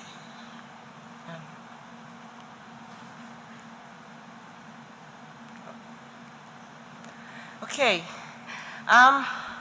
The objective of my presentation is to show you our efforts to reduce carbon dioxide emissions in our natural gas production. Well, we know now the top topic of the town is about low carbon transition, low carbon energy transition. It's simply shifting from energy with high greenhouse gases to the energy with low greenhouse gas emissions. So with those shifts, I'm going to talk about our natural gas. In Tanzania, you know it is made, about 90% of it is methane, and for us it is regarded as sweet gas because it has a very low carbon content. And later, I will show you how we supplement our natural gas infrastructures with the use of solar energy as an alternative green energy.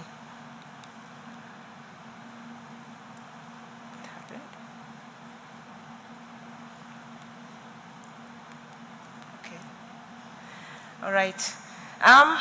My methodology was, I did a comparison of using natural gas production, natural gas as energy for power production versus if we are going to use liquid fuel, which is diesel.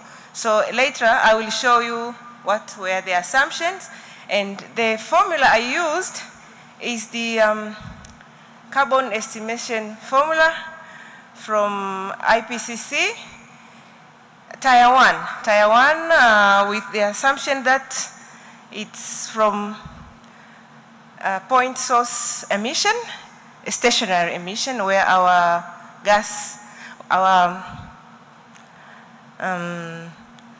TANESCO power plants are, because they are stationary, and what I did is I collected data from TANESCO and asked TPDC. I made a comparison. If we were going to use heavy fuel, what will be the amount of carbon dioxide produced versus natural gas produced? So the formula is about fuel consumption times the emission factor that is being provided by IPCC Tier 1.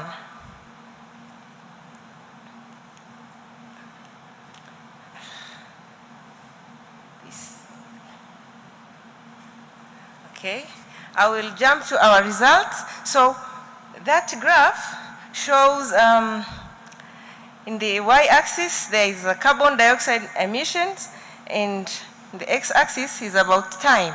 So I did a comparison in 8 years with the assumption that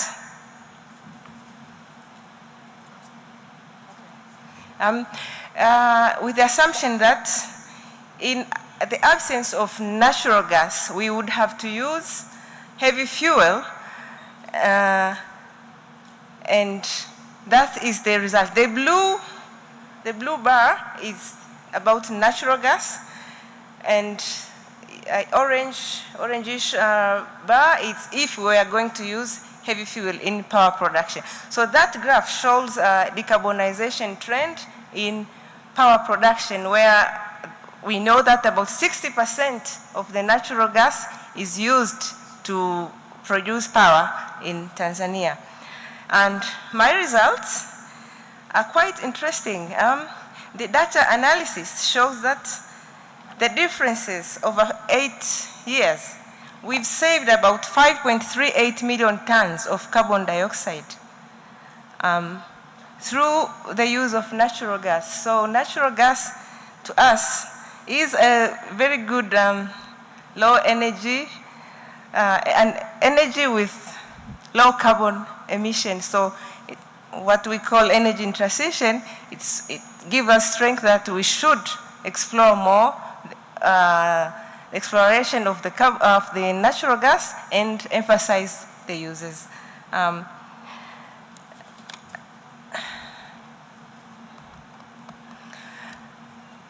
With TPDC, we are not only using natural gas, so we supplement some of our activities with the use of solar panels. So as we see, that is an aerial view of our block valve stations.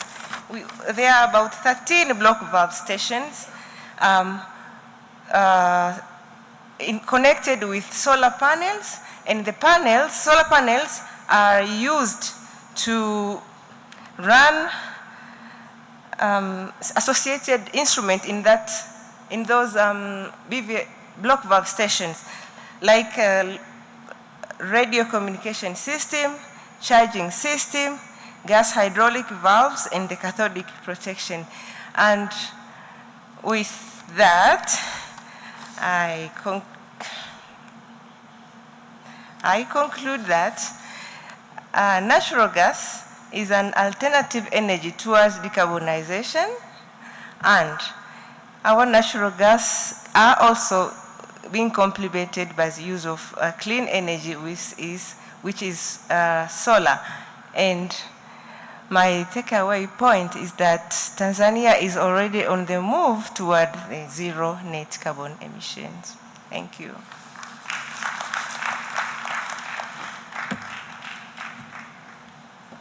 Let's give her another applause.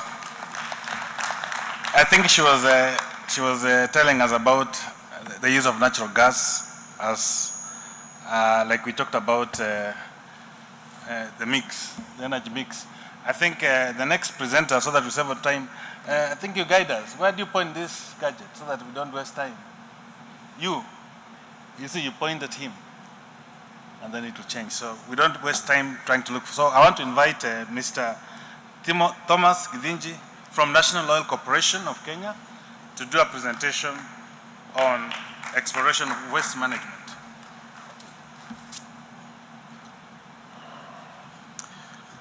Good afternoon, ladies and gentlemen. My name is Thomas Mugo from National Oil Corporation of Kenya. I work in the Health and Safety Department.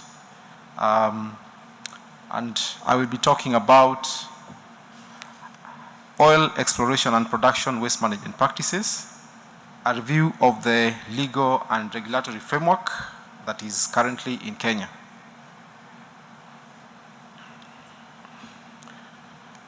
So we'll have a quick review of the existing legislative framework for waste management in Kenya, and that also includes oil and gas production and the waste generated therein. We will also look at the snapshot of the enhancement that have been done in the recent past in regard to the legal and regulatory framework around waste management in Kenya, and touching on oil exploration and production. So the Constitution of Kenya 2010 highlights the right to clean and healthy environment, that is under Article 42, and it also bestows this, gives the responsibility to the state to eliminate processes and activities that are likely to endanger the environment. Further, the waste management legal and regulatory framework in Kenya has been devolved to the county levels. That is, we have it being handled at the national level and the county level. Let's first look at the regional and global commitments that Kenya has is committed to with regard to the protection of the environment. And the first one is the Basel Convention of 2000. It addresses the issue of the control of transboundary movement of hazardous wastes. Secondly, we have the Bamako Convention. That is a treaty that has been ratified by most African countries, Kenya included, to take care of prohibition of imports of any hazardous wastes, including radioactive wastes. And this Bamako Convention was a response to Article 11 of the Basel Convention that encourages parties to have multilateral and bilateral agreements on hazardous wastes. Next, we have the Montreal Protocol that talks about the phase out of production and consumption of ozone depleting substances, and that can actually really continually harm the already damaged ozone layer. Next, we have the Rotterdam Convention that sets out the procedure for informed consent when it comes to the movement of hazardous chemicals and pesticides. Lastly, on my presentation on the regional and global commitments to waste-related agreements in Kenya, we have the UN General Assembly resolution of 2019 that handles environmentally sound management of waste, and it encourages the promotion of integrated approaches to solid waste management, and that is, among other things, encouragement or rather sustainable consumption and encouragement of a circular economy, encouragement of a reduction of waste at source of origin, discouragement of planned obsolescence of products, removal of hazardous substances from waste before recycling, and application of waste hierarchy for all waste. We've really used a lot of terms that have not been defined so far, so that will be addressed in my next slide. First of all is the environment. I was comfortable to use the definition given by the Environmental Management and Coordination Act in Kenya that talks about the environment being the physical factors of the surroundings of human beings, including land, water, atmosphere, climate, sound, biological factors, and that is summarized in that diagram as the atmosphere, biosphere, lithosphere, and the hydrosphere. Secondly, we are going to talk about waste. I still was confined on the definition provided in the Environmental Management and Coordination Act that says that waste is matter, whether liquid, solid, or gaseous, that could, or radioactive, that could be discharged, emitted, or deposited in the environment. And more so, it could cause alteration to the environment. The next, we're going to really talk about, because we are talking about sustainable management of waste, we're going to define waste hierarchy, and the definition provided in the Sustainable Management Waste Management Act of 2022 is gives priority to management of resources, with emphasis on the first alternative being prevention, and secondly coming to reduction, that is through reuse, recycling, recovery, and disposal as a last resort alternative. Next, we talk about the circular economy, and the circular economy is defined in the Kenyan National Sustainable Waste Management Policy of 2021 as an economic system aimed at minimizing waste and making the most of resources. Next, we'll talk about waste management activity, and the Waste Management Act of 2022 talks about it as being any administrative or operation activity for, among other things, importation or exportation of waste, segregation of waste, accumulation and storage, collection and handling of that waste, transportation of the waste, any transfer, treatment, or disposal of the waste. Now, let's look at the legal and regulatory framework.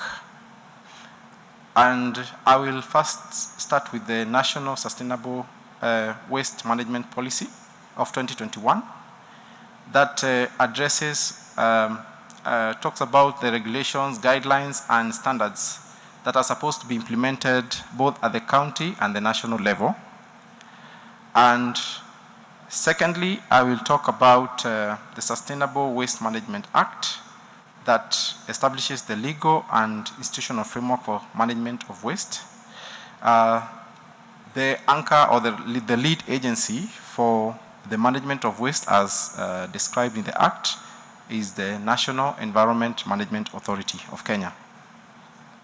And this Act is supposed to ensure that right to clean and healthy environment as espoused in Article 42 of the Constitution of Kenya 2010 is actually achieved.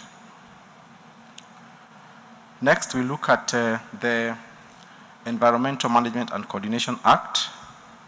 This act was initially, yes? Okay, enacted in 2009. However, there have been improvements, and it's on the right direction to address the gaps that were actually captured in the in various reviews and critiques, and cover the gaps accordingly. These are some of the regulations, and more importantly is the Waste Management Regulations of 2006 and the Water Quality Regulations of 2006 that talk about issues to do with handling of effluents and the periodic analysis and collection of samples for effluents to see whether they meet the threshold as provided for in the 4th and 5th schedule of the same regulations. Next. Next, you have the Radiation Protection Act, Cap 243, that handles the issues to do with the devices and material capable of producing ionizing radiation, and those are some of the regulations under the Act. Next, we have the Petroleum Act of 2019 that guides the contracting, exploration, development, and production of petroleum. It also has regulations, 2 regulations that majorly touch on waste management in the oil exploration and production in Kenya, and that is the upstream, midstream, environment, safety, and health regulations, as well as the midstream crude oil, natural gas pipeline, and storage operations. But most importantly, I'm going to focus on the EHS regulations of 2021. So among other requirements or provisions in the EHS regulations of 2021, that is in draft format, sorry to forget about that point, is that right from Regulation 118, it talks about some of the gaps that had been previously identified to do with the handling of solid waste in Kenya. However, this has so far been addressed through these regulations. And right from Regulation 118 that talks about the general requirements for solid waste, the requirement to have a transfer of waste into to a licensed party, the requirement to have a solid waste management plan, the requirement to have an environmental waste devolved fund, the requirement to have waste manifests, and all the way now to where the regulations talk about the actual waste that are produced in oil exploration and production. That's why I focused on Regulation 129 all the way to Regulation 138. Regulation 129 talks about the produced waters that are the handling of produced water that is produced during the exploration of oil and the drilling of wells. Regulation 130 talks about the management of the flowback fluids that is generated during the drilling activity.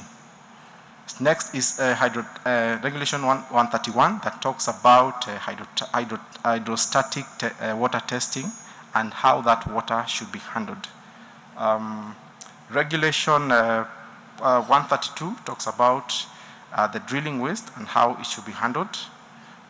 Regulation 135 enforces the gaps that have been there in the Radiation Act and talks about how radioactive sources should be handled. Regulation 136 talks about how produced sands as waste should be handled.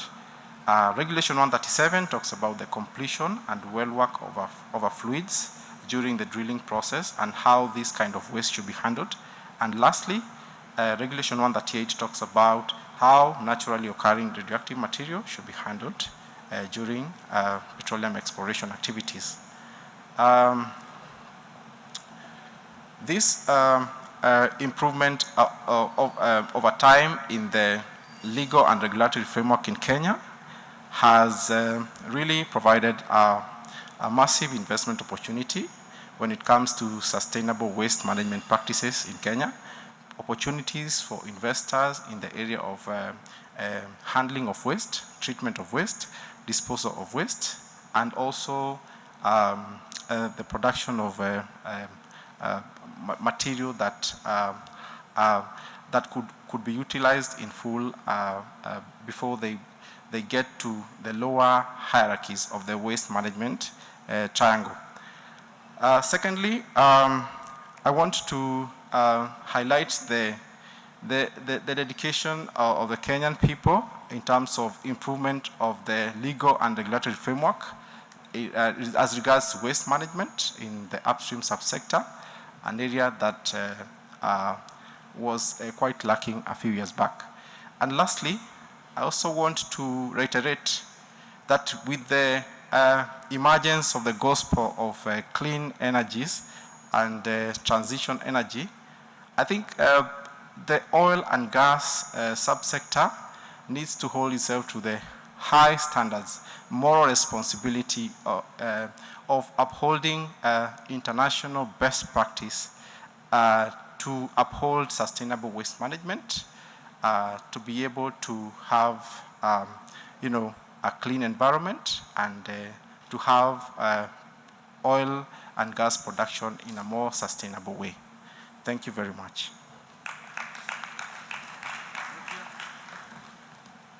Yeah, how much time do I still have? 10 minutes. Yeah, we'll try and see the last presenter. Would like kindly do your best to do less so that we can have the audience also respond to what we have before we highlight what they've said.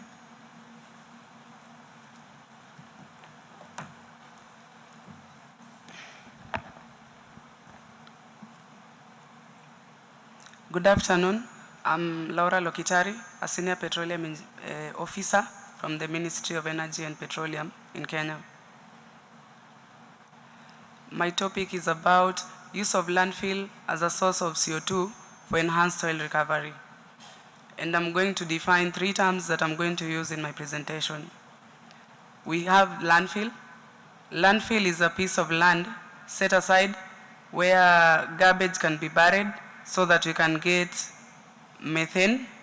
Methane is the gas that is used, then CO2 is flared. So my idea was CO2 should not be flared. Methane should be broken down to CO2 so that we can use the CO2 collectively for enhanced oil recovery. Enhanced oil recovery is application of primary or secondary processes to increase production when the well pressure is low. So we have a photo of how the landfill looks like. It has layers. There is the bottom liner system, the old and new, the stormwater drainage system, the leachate collection system. The leachate is the liquid, the toxic liquid that comes after the garbage decomposes. And at the end, it should be treated so that it will not harm the environment in any way. Then you have the methane collection system, and finally, covering of the cap. So the covering traps the gas that is released from the landfill, and that is where my process comes in.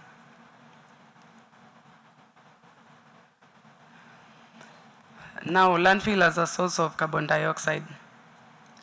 LFG is extracted when the garbage decomposes. In my project, 50% of the carbon dioxide flared is captured instead and used in enhanced oil recovery. The methane is also converted into carbon dioxide through combustion. The plant process, I did a schematic process. Step 1 was supposed to be collection of the gas mixture from the landfill. Step 2, combustion process. When you combust methane in the required amount of oxygen, you will get CO2 and water. Then we do dehydration to get rid of the water. Step 4, inject into the well at high pressure. And during the combustion process, you can substitute it with membrane technology, which is a new technology in the industry that can be used to separate gases, but it has not been used so much, so I'm not very conversant with it. Next slide. Step 5, compression process. CO2 is compressed. Step 7, transportation via pipeline to the storage facility. 8, storage. Step 9, injection. Number 10, geological storage, which we can call it carbon dioxide sequestration.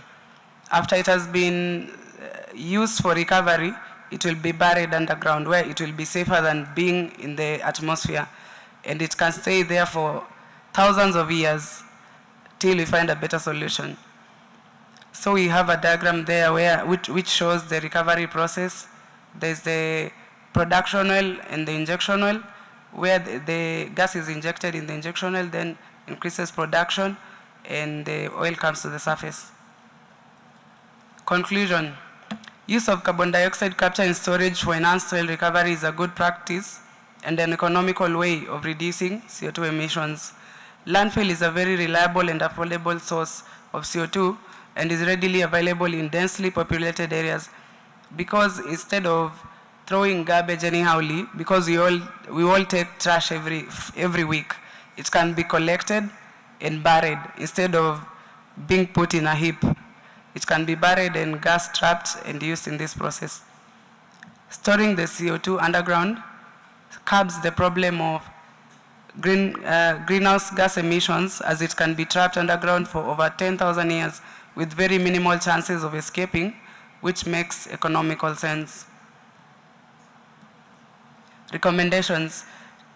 Ensure that the leachate collection system is inspected regularly to avoid leakages, because when it leaks, it obviously damages the environment. 2, the drainage layer should be made using an inert material to avoid corrosion. The landfill plant should be situated near the oil field to cut transport costs, which involves construction of pipelines, which is costly. Shorter pipelines are cheaper. The landfill should be located in a densely populated areas so that the garbage can be collected in large amounts and to cut on transport cost. Thank you for your time.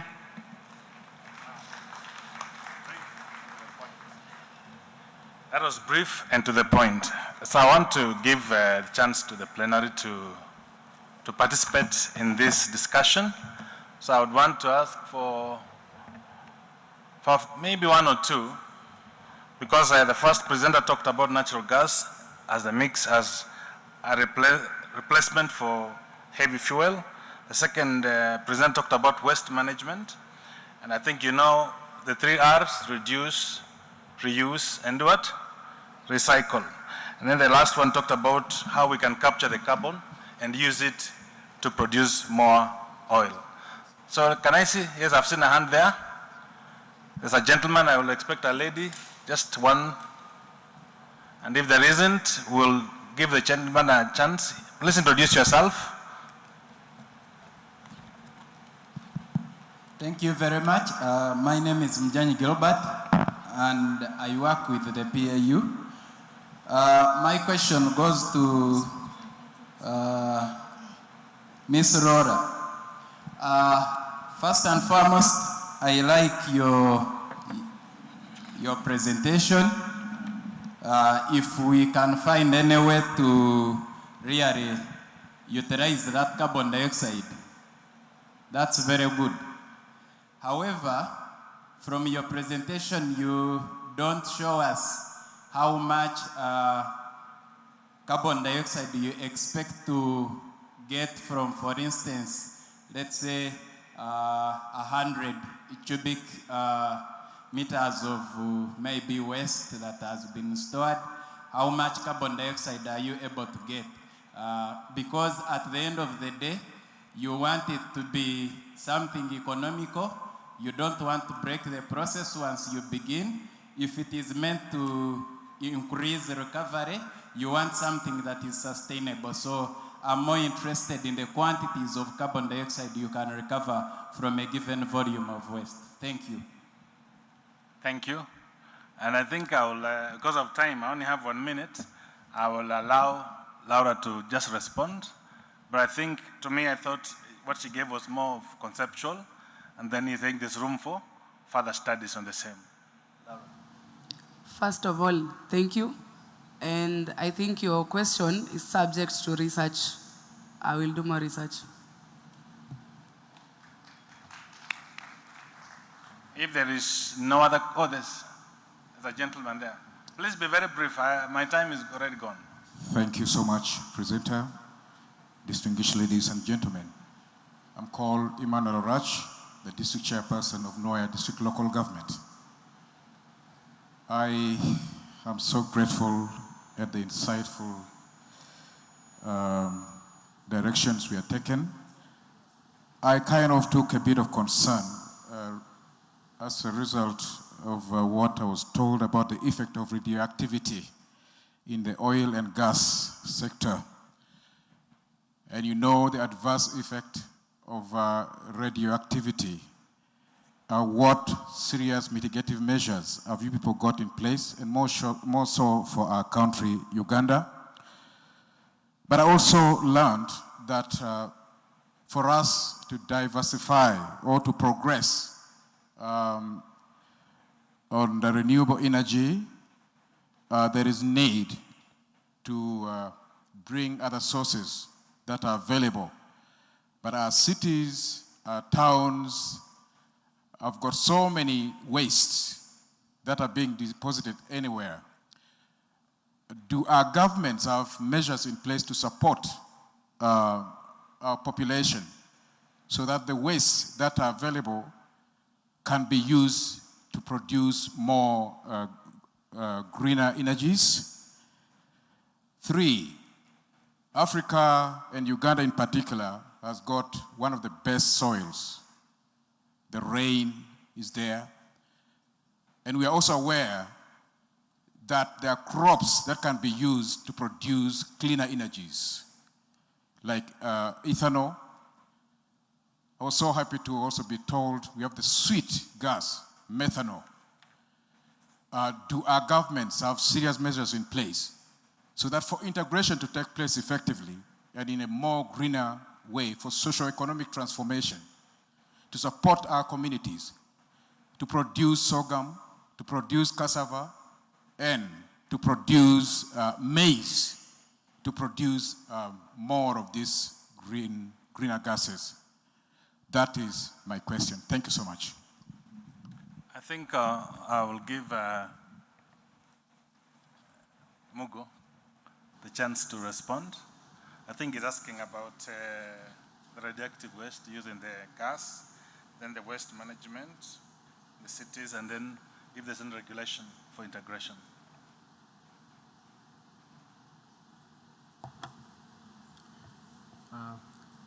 Thank you very much for your questions. On the question on whether governments have put measures in place to be able to generate green energy using the wastes that are produced domestically.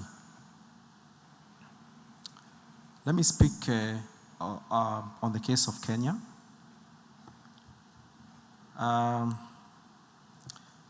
When the National Sustainable Waste Management Policy was being put in place, a precursor to that was a plan to, first of all, have the biggest dump site in Nairobi to be relocated, and to also adopt waste, how do I put it? A waste receptacle that would be able to harness waste from the generated waste or from the dump site. There was actually a document way back in 2016 to address that. That means the Kenyan government has been responsive to the issue of integration of the solid waste generated domestically and industrially to have a generation of green energy from the wastes. The second question was about, if I may have gotten it right, the issue of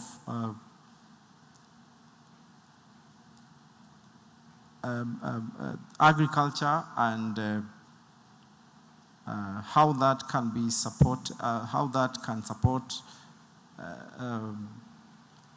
can be supported by the waste management legal framework.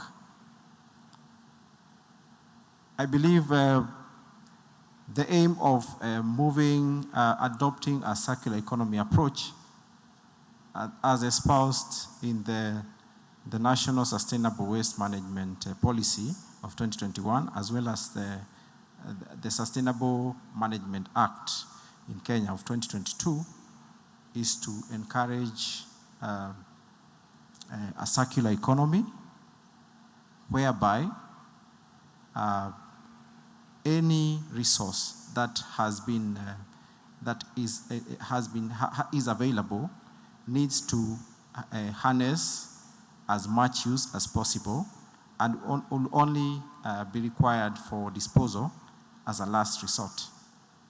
I believe the strategies that have been enumerated in the waste management policy in Kenya are able to address that aspect of ensuring that the wastes that are generated, even domestically, are converted into an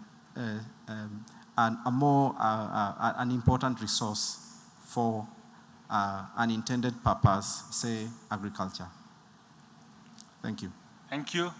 And I think also you talked about integrated approach, which I think is what we can pursue as a region to see how we can handle this issue of green gas. Thank you. I think we can stop at that point. Our time was really fast spent, so you can agree with us. We've tried to do the best with the little time we had. Thank you so much. And we can clap for the audience and the presenters. Thank you very much. Thank you very much. Please, if you could just stand up for your photo moment. So we're heading out for lunch right now, and we'll be back in the next 40 minutes. We'll be back in the next 40 minutes, and we'll be going into other panels before we end our afternoon with our evening program in Munyonyo. So the faster we do this, the better.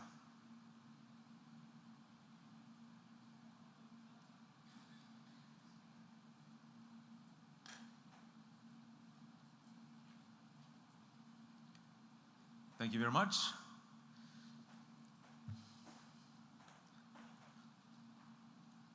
So we'll see you back here at 3:10. See you back here at 3:10. Good afternoon.